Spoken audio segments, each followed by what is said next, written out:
Hello, everybody. Y'all could say hey back. It's customary, right? Thank you. I think there's a line of people, so I just wanted to let y'all know we'll get started in just a minute. Once everyone gets checked in, I'll teach you guys a lot of good stuff about interviewing. Something to get excited about. Good. There we go. Someone's feeling it.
All right, everybody.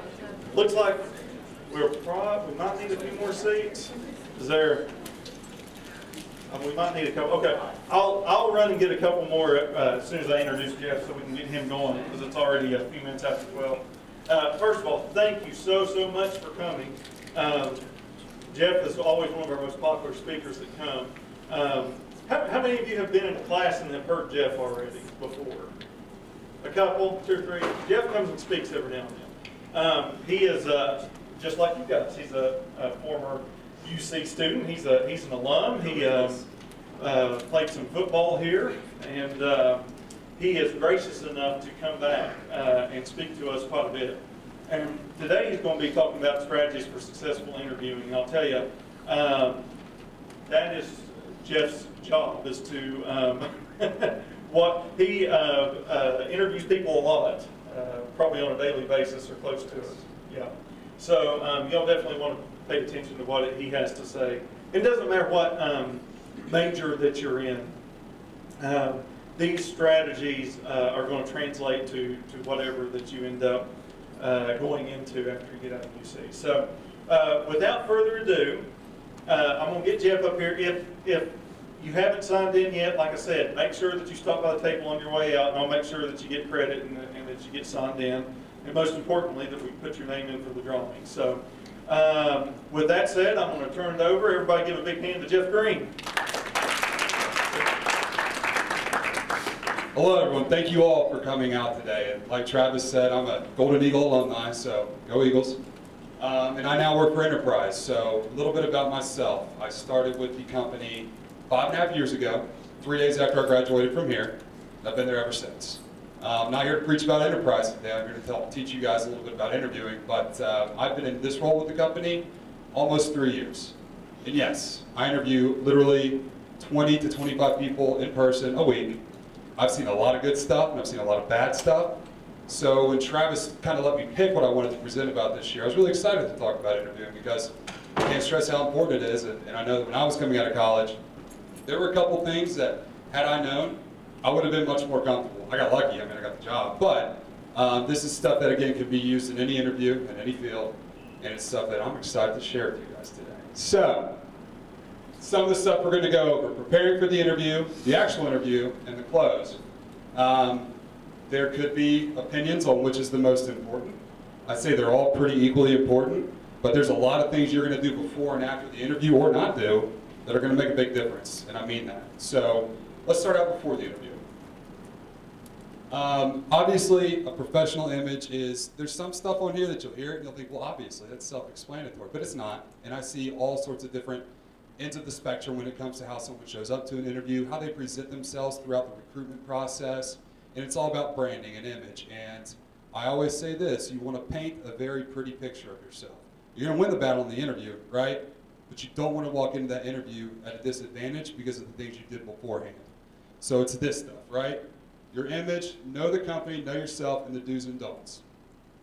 So again, on the image piece, it's a job interview.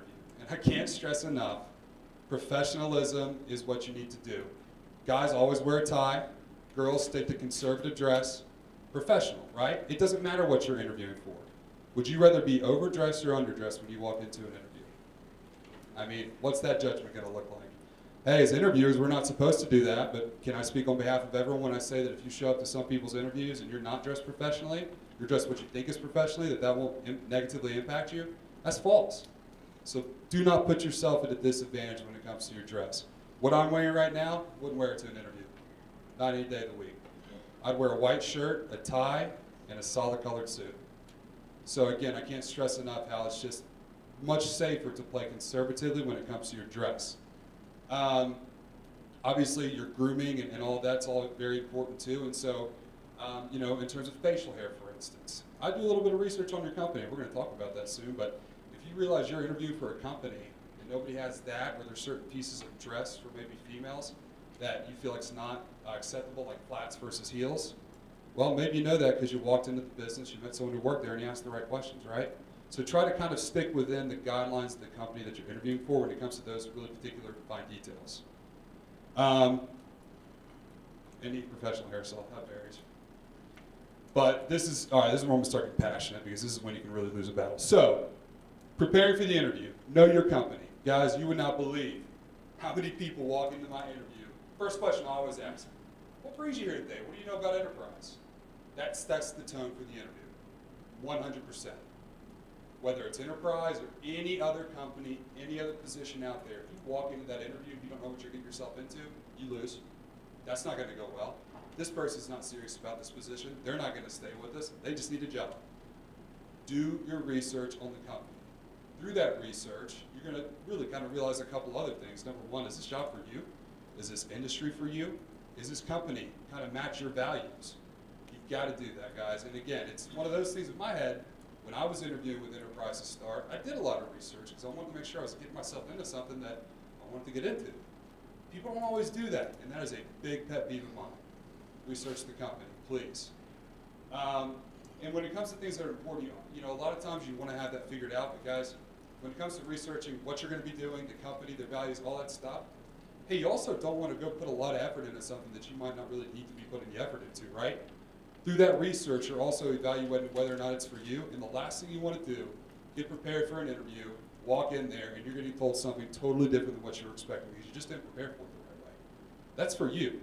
But also, when you start getting the right questions in the interview and you're able to speak to some of the company's values, some of their initiatives, and really some of the positives on the position, that's what we want to hear, I promise you. Now, when it comes to resumes, so generally I always speak a lot about resumes, and you know, mixed bag of emotions when it comes to resumes. Who thinks they're very important? Raise your hand. I would expect every hand to go up in this room. Resume is important, right? Can you have a bad resume and still get the job? Yes. Got to have a good interview, but you can overcome that. There are some very simple things when it comes to that resume that will sink your ship immediately. Funniest thing, guys, I promise, it is hilarious. When you have an objective or like a statement or the part at the top, and people have walked into my office and handed me a resume that says, my intentions to get a job as a customer service rep with American Electric Power. Like, that's not where we are. I'm enterprise. Don't do that. If you're going to have an objective on your resume, make sure that it matches the company you're interviewing for. Again, common sense, right? But apparently it's not. So I'm giving you a fair warning. Make sure that your resume is reviewed, tailored, and you know what's on it before you go into the interview. Another thing that most interviewers are going to do, and again, after I ask my question about the company, what do you know, I go down the resume. I want to get to know this person a little bit. And it's not a really evaluation part of the interview, but again, it's all about building the right perception of yourself through the little things. And so if I'm going down your resume and I'm trying to match up dates, like you went to college for 14 years and then you worked at this company for 7, but make sure it adds up. So that way when it's getting reviewed, you're not catching yourself trying to explain the errors on your resume. Because you don't want to do that in an interview, right? You got to put your best foot forward. So be sure you take a good hard look at that before you bring it out, bring it, and make sure that it's lining up to what you're going there to do, okay? And I think there's a part after this, but I'm going to get to it now, and I'm going to say it 100 times throughout this little presentation. Don't be late to an interview. Do not be late to an interview, ever. So my process, if you will, if you're late, we'll still have the interview. It's going to be a very fast interview. I'm not going to put a whole lot of effort into interviewing you. If you can't show up to the first interview to work for my company, what does that say about you a year from now, 6 months from now? Now, don't be late. That would be great. Now, sometimes there's things that you can't control, right? Maybe traffic, car accident, who knows. If that happens, usually, in my opinion, a good recruiter will give you some sort of way to correspond information with them the day of the interview. If you are someone who's running late and you call my cell phone that I give you the number to, and it's 15 minutes prior to your interview time, that's okay. You know what? That's not your fault. I'm all right with that. I'll push it back. I'll make it work. But if you walk into my office 5 minutes after your interview time with no real explanation, it's a waste of both our days right there. Don't be late, please. Now, know yourself, right? So again, when you're walking into that interview, and I actually do a lot of trainings within enterprise because being the company we are, we do internal promotions only. Interviewing never stops, right? You always got to keep your skill set sharp on that. And in my opinion, interviews are tough, right? Like you're nervous, you're sweaty. It's not something you black out in the middle of an interview a lot of times. But in my opinion, in my really history of interviewing, I found that the only way to really circumvent that is to be prepared. Same thing for a presentation. I used to get really nervous about these. I did them in college for classes and stuff, and that's fine, but I really, in my head knew that, all right, for me to be comfortable in this kind of situation where I'm doing public speaking, I just needed to practice. And I needed to know what I was presenting about. That same concept goes for interviewing. So you gotta know and be in tune with your strengths, your weaknesses, your experience, and through understanding what job you're interviewing for, maybe some of the questions that you're gonna be asked. And you already know some examples in your head, and you're going in there prepared, you feel that much better about the entire interview. You gotta do it, guys. So these things, strengths, weaknesses, goals, have goals. Know where you wanna go in life, at least have an idea of it. I'm 28 and I'm still trying to kind of figure all that out, right? But I got a good job and I love it. But when it comes to the short term, 2-year plan, 3-year plan, have something, because most interviewers are going to want to see that this person has a drive. There's a goal in front of them. They have something that they want to reach, and their company's hopefully going to be what helps you to get there. So think that through too. It's important. Now again, the do's. So I said it. Be early. Now another thing, and again, it's not something that I would take into consideration as heavily as some others, but some people, and my first head coach here at the University of Charleston, Tony DeMayo, said if you're not 15 minutes early, you're late. And what he meant by that is you're going to run if you're not 15 minutes early. If you're on time, it doesn't count. And that has never left me, and it never will leave me. And I think it's a really great practice for anybody and anything. 15 minutes early is a really, really good rule of thumb in terms of when you want to be at the interview, okay? So if you can do that, that's fine. Now again, personally, it's not going to mean, it's not going to break you if you're only 5 minutes early. Now if you're walking in 1 minute prior to interview time, a little questionable about that. But again, early is always better. And if you've got someone you're interviewing with who maybe is a little more old school, then you are late, 15 minutes early. Now, really the pieces when you're meeting the person that you're interviewing with, good eye contact, firm handshake, fresh breath, you don't want to have bad breath, obviously. And very positive and confident throughout this entire process. Another piece, everyone you meet in whatever building or wherever you're going to, treat them like they're the CEO. You have no idea what kind of influence that person might have over your position or what you're interviewing for. Everyone's just as important as the person sitting in front of you in that interview, I promise. There have been people who have come to my office, been there early, and who have literally just lit up the entire office. Everyone coming and going, engaging them in conversation, and just really, really, well, gosh, they leave, and everyone's like, you hired them, right, Jeff? And I did, but I mean, it only helps when you got someone that friendly. So, hey, again, your image, your branding. It's only going to help you if you're nice to everybody, right? So all that is stuff that's going to help you prior to actually answering questions in the interview. But that part's pretty important too, right? Let's talk about it. Oh, the don'ts. Don't be late. Don't talk too much. Do not swear in an interview. I don't care how cool you think that person is. Don't do it. You can swear to your friends, and like that's fine, but do I swear every once in a while? Maybe. Don't judge me. But if someone swears in an interview, that kills me. You should never let your guard down to the point where you think it's acceptable to say a word that is not something you use in front of a customer or a business. Make sense? Don't do that ever. And looking at your watch, that kind of gives an interviewer the perception that you're like ready to get out of there. You're not even worried about it. Another don't, and this is from personal experience. I can't fault someone from out there hustling trying to find a job, right?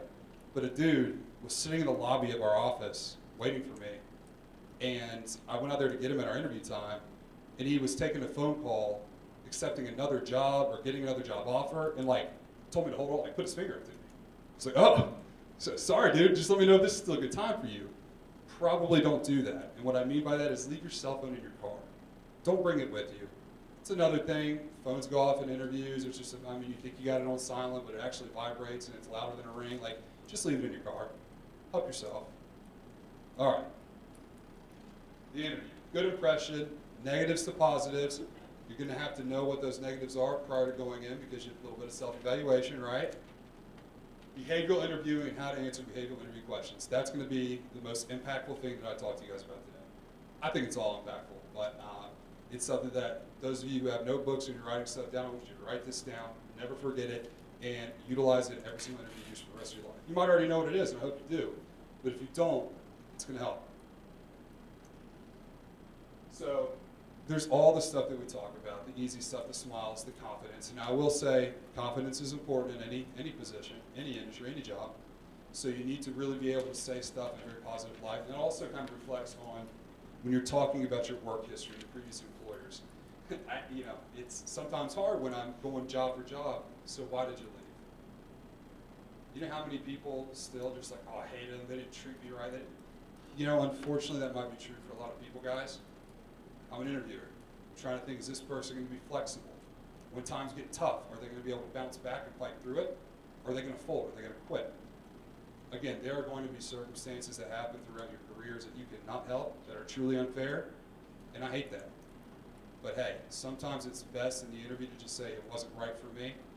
I wanted to do something I was passionate about.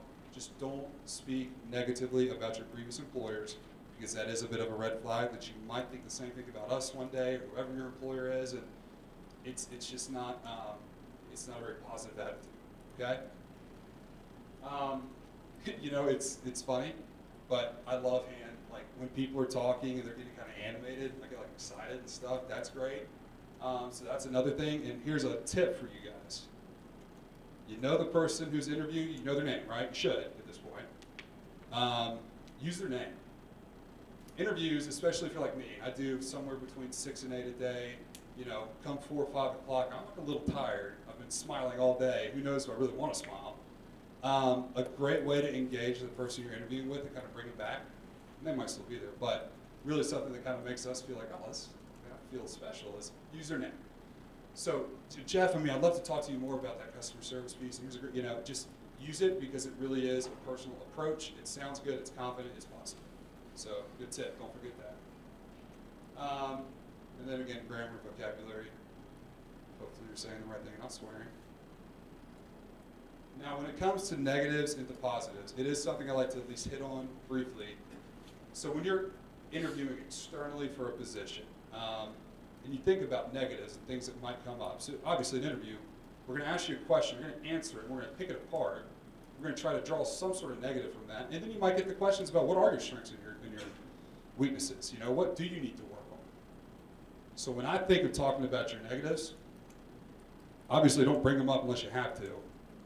But number two, if you know something is a glaring weakness of yours, maybe it's lack of work history, maybe it's transitioning to a new industry, whatever that is, have in your head a way that you're working on fixing it. Hopefully you really are working on fixing it. Because I know as an interviewer, we're all human. We're going to have things we need to work on. We're going to have areas of opportunities, like the corporate way to put it. But I'm all right with that if you've got a plan in place to make yourself better. So again, when you're identifying your strengths, your weaknesses, your challenges, be sure that you're preparing yourself in a way to combat that when it comes up in the interview by how you're working on overcoming that challenge. All right, here's where it gets very important. Everyone pay attention. Behavioral interviewing. Pretty much all Fortune 500 companies nowadays are doing what's called behavioral interviewing. Show of hands, who's heard of this? Travis has. Very good, very good. All right, listen up. So number one, behavioral interviewing is basically where we are asking you interview questions. What we are doing is looking for a very specific example of not how you would generally handle some situation, but how you actually have handled it in the past. And we want you to answer it, well, you don't have to, but this is a good skeleton of what you need to be thinking through. STAR. This is what I want everyone to write down and never forget for the rest of your life. Situation, task, action, and result. So it's also important to kind of expand on behavioral-based interviewing. Companies usually define what's called a set of competencies for certain positions. I'm going to tell you what the competencies for enterprise are, so if I ever interview any of you, you'll know, and you got to prove yourself competent in these areas. Ability to deliver customer service, sales and persuasive ability, flexibility, work ethic and being results driven, leadership, and communication. Every question I ask in an interview is to make sure, and it's really just a yes or no checkbox. I'm not giving you like a grade scale or anything. Is this person competent in these areas? Even if they're just barely competent, hey, we're great at training and development, we'll get them there. But when I'm listening to your answers, that's what I'm looking for, okay? Competencies. So again, when you're preparing for the interview, really think a lot about what you're doing. I bet if you did a lot of research on enterprise, also there's this cool website called Glassdoor. Glassdoor is going to give you a lot of great information on any and every company out there. There's a lot of information too about the questions that us enterprise recruiters typically ask. And you know what? If you're answering questions almost before I ask them, good for you. You researched it, you put your work in, I want you. You're serious about it. So use those resources, but really try to understand. That's what's going to lead you to have a good idea of what we're looking for, what our competencies are. You should know what it takes to be successful in that kind of. So back to STAR, back to behavioral interviewing. So again, when I ask you a question, and there's a piece here, really kind of in a minute where I'm supposed to ask questions, but I'm just going to kind of phrase it to you, and then I'm just going to make up an answer in my head so you guys will get a good idea. But this is a very good point. What to avoid? I'm the best in sales. People really love me because I have a great personality. That stuff is not, that doesn't tell us anything, you know? Anyone can come into an interview and say that, but if I get the person who actually tells me the story, and they say it, and it comes from the heart because it's true, and they didn't just make it up, that person's proven themselves before in a very similar situation. So, can you tell me about a time when you held a leadership position? So, I'll give you guys what I think will be a wrong answer. Yeah, I was a leader when I was the shift manager at McDonald's, and I told people what to do. That doesn't cut it for me. And guess what? A lot of interviewers, definitely me included, I'm going to dig into that, and I'm going to try my hardest to pull out what I want from you. Because guess what? I'm going to let you guys in on a secret. Any interview room that you walk into, that person wants to hire you. Did you know that? We're not bringing you in for fun. We're bringing it in because at some point throughout the application process, you did something, you qualified, we want you to be on our team. We just need you to prove it to us. So that's kind of a little bit of confidence to walk into the interview room knowing, hey, it's your battle to lose. So again, I'm going to try. I'm going to try my hardest to get it out of you, but there comes a point in an interview where even though before I start asking questions, I try to even hint at what I'm looking for, if you just don't do it, you just don't do it. I'm going to give up. Now, the right answer, a time when I was in a leadership position. Sure, Jeff. I mean, obviously, I've always valued myself as a leader. I did it a lot growing up in sports and in college football, but most recently, I was promoted to be branch manager here at Enterprise, and in this position, not only was I running the business, but I was leading my team, and I was really instrumental in their development, their training, and really getting them to where they want to go. So when I think about being a leader, I think about elevating performance in others, and my proudest accomplishment in that position was when, again, with the emphasis Enterprise puts on training and development, I got my entire team into the top 10% of our performance matrix, which allowed all of them to get through our program. They've all since been promoted. So again, when I think about being a leader, it is something I'm passionate about. I just want to give you an example of a time that I really did it and kind of prove my leadership ability. All right. That's actually kind of true. I did all those things. But SDAR. The situation was a time I've been a leader. The task was I was a manager at Enterprise, tasked with training and developing my team to get promoted. The action I took was getting them to the top 10% of our performance matrix, and the result was they all got promoted. Does that make sense to you guys? So you have to really kind of think through those levels. And I'll be honest, in that acronym, situation and task are a little bit similar, so don't put too much weight into that. But the situation at hand, the action you took to fix the problem, or my first question I ask in every interview, so another tip, can you tell me about a time that you went above and beyond for a customer or client in a previous position?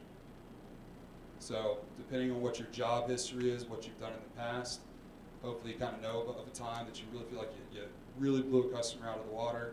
And I want to hear the story, the customer, what you did for them, and what their response was for that. Again, that is how you should answer any and every interview question that you're ever asked, almost. If it's a very direct question that you feel like you can't do that, that's one thing. But I can't stress how important it is, guys. If you don't answer questions like that in an interview, you're going to lose. When I'm writing out an evaluation, if someone just didn't give me enough content, enough very specific content, I cannot justify moving that person on in the process because they did not prove themselves competent, and the competence isn't being followed. All right? The close. Another way to really lose a battle. You might have had a great interview, but sometimes there are questions and things that I get asked, and I'm just like, I was about to miss. I like this person, but they've asked me some things that should not be asked in an interview. Number one, have questions prepared. That's a great way to circumvent doing that. Have good questions. I love it when people ask about me and my career. And again, that's, I think, just human nature. But I really like talking about it because it allows me to, again, kind of reinforce our position, the opportunity, what they can accomplish with us. I also really like it when people ask about our mission statement and our values, and they know the company. They know we were founded in '57 by a Navy veteran. Those are the stuff that you want to kind of ask at the end of the interview. Some of it being information you really want to know. Some of it also kind of being, hey, this person, I'm really communicating myself as someone who did the research and is very serious about the position. So the last thing you want to do is just say, nope, I'm good. Because surely throughout the interview, when you're getting kind of points about the position or company defined to you, you're going to have other questions, right? And that's even better. When I start talking about performance at enterprise or the promotional structure, and someone's like, well, how quickly can I get through it? What does it take for me to do that? Wow, this person's about their business, okay. So that's another great thing. Really, as you're interviewing, obviously, number one, focus to answer the questions well. Number two, process information in your head. Really try to think of questions that are going to relate to, in my opinion, forward mobility in the company. How can you do something? What does it take to be successful in this role? What's the quickest you can get to a certain level in the company? I think any interviewer wants to hear those kind of growth-related questions because it lets us know, the person in front of us, that they want to grow. I think any company wants someone who wants to grow. So that's very important.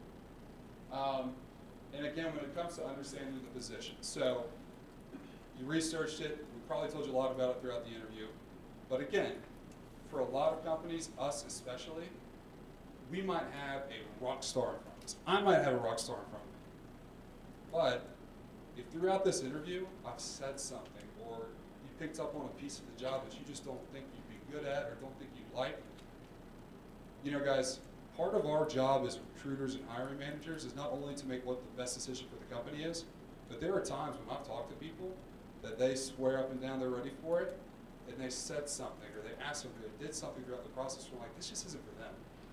You know, I don't know if this is the atmosphere or the performance or the fast pace. I just don't know if it's something they're going to love. So sometimes we'll kind of pick up on that in an interview, but in a perfect world, you're going to realize that yourself. You never want to really kind of make the interviewer think that. You want to have the ball in your court so that when you walk away from that position or that interview, you've asked all the right questions. That's when you found out it wasn't for you. And you email the recruiter, the hiring manager, say, listen, I really appreciate the time you spent with me. After evaluating the position in the company, I just don't know if this is the right fit for me right now. That's okay. 10 times out of 10, hiring manager, recruiter is going to say, thank you so much. Wish you the best of luck on your future endeavors. Let me know if you change your mind. But what you wouldn't want is to not have that opportunity because you include something out in the interview that made us think that, you know, it's not. Make sense? Right. Now, the follow-up after the interview. So, this can go really one of three ways maybe. Number one, you follow up too much. Don't do that.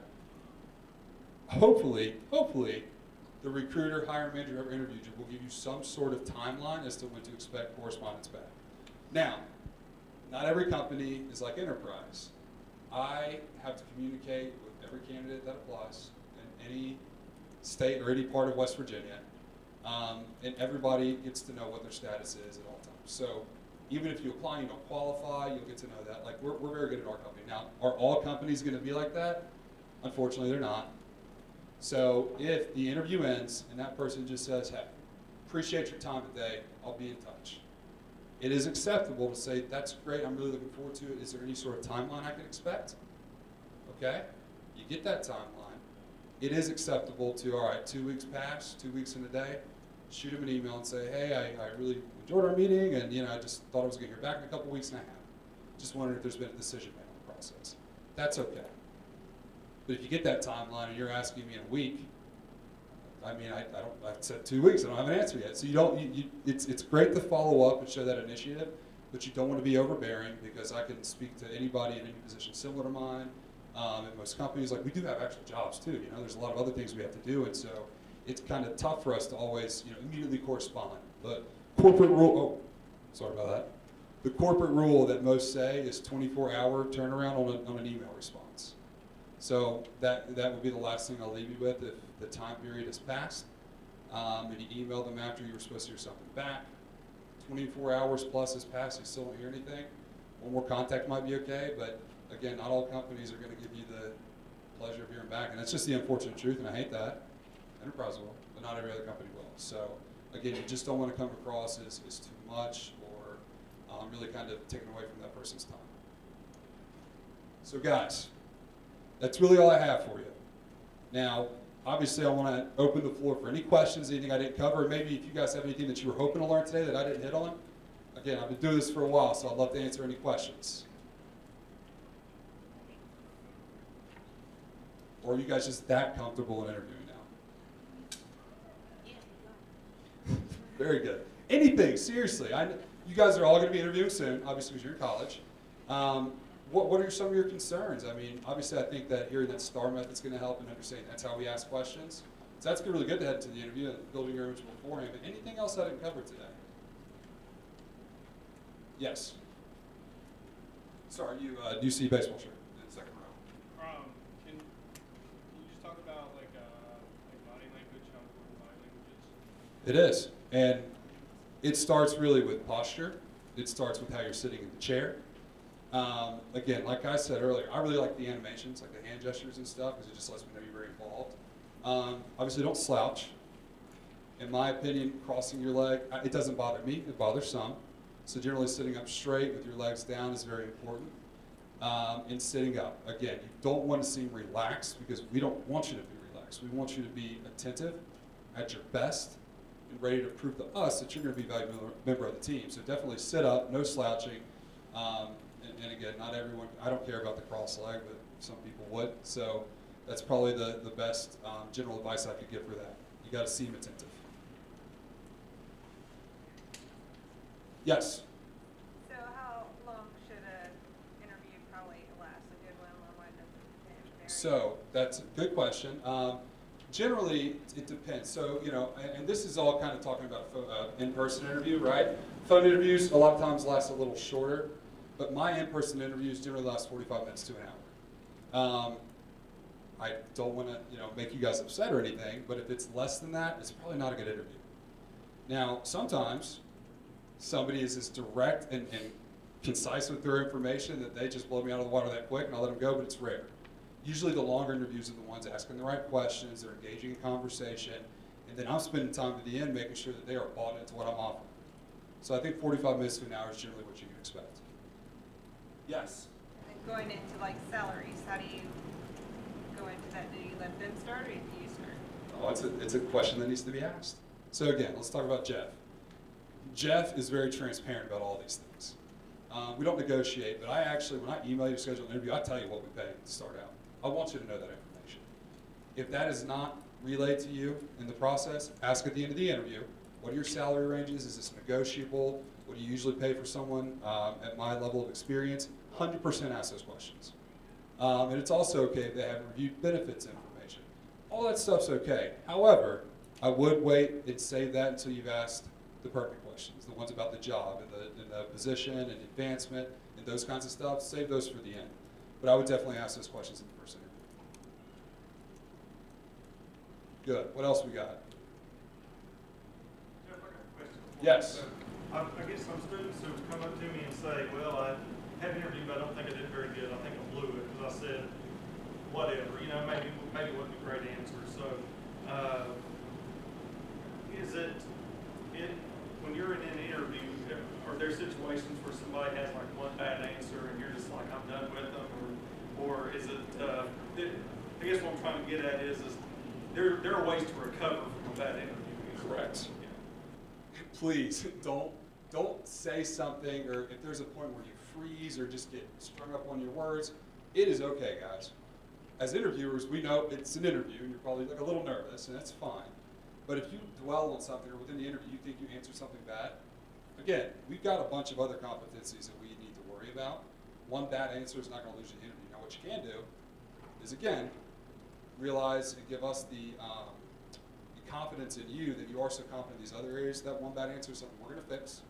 It was enough to prove you competent, right? Just right there over the yes/no line. But you've got to be able to work past that. Don't ever think that you've lost a battle because of one bad answer. Don't dwell on that. Make up for it with the others. Your strengths, things you're proud of and confident of. So yeah, it's never, one answer will never lose you an interview, I promise. Again, we want to hire you. Just give us more reasons to. Anything else, guys? All right. I hope you all took something away from this. I really appreciate it, guys. If anybody wants to speak to me, I'll be up here for a minute. I'll give you a business card. But best of luck to everybody. Thank you.